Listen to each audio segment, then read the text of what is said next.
Get ready for a reboot. Reboot.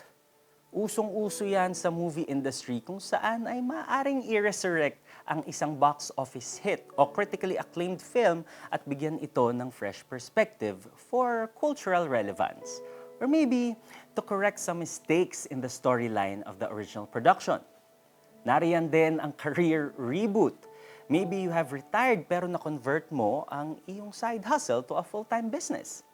Pwede rin naman na iyong present job is no longer the perfect match for you, thus, the need to reboot. How about a relationship reboot? Siguro naman ay we all need to do a check-up tulad ng nangyari sa isang pamilya. Araw-araw ay sigawan ang nangyayari sa kanila dahil hindi nila alam kung paano mag-usap ng mahinahon at maging bukas ang loob at isipan sa pag-unawa. They became distant from one another. Walang kapayapaan at nawala rin ang pag-asa for unity. At over time, ang sigawan ay nauwi sa maayos na usapan. Ang mga masasakit na salita ay naging pagkakataong magdasal. Natuto silang makinig at hindi sumabat. Binigyan daan nila ang pag-intindi sa bawat isa at pinili nilang magpakita ng kabutihan. They decided to let the love of Christ rule over them. Na-reboot ang pamilyang ito and new life was breathed into them. Nagbago silang lahat. The Apostle Paul gave a reminder that anyone in Christ is a new creation.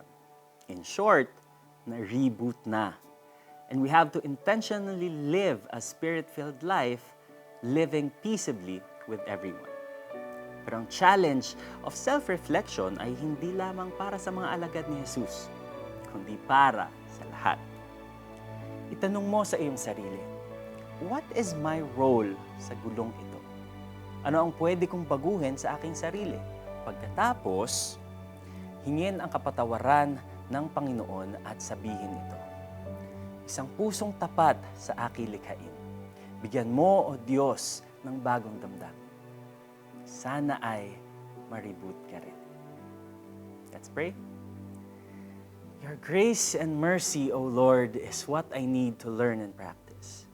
Forgive me and help me to forgive those who hurt me. Give me humility to ask for forgiveness from those I have hurt. In Jesus' name I pray. Amen. Anong bahagi ng buhay mo ang kailangan ng reboot? Isulat ang iyong action plan at ang timeline to accomplish this. Isang pusong tapat sa aking likhain. Bigyan mo, O Diyos, ng bagong damdamin. Psalm 51, verse 10. Ako po si Neo Rivera. God bless.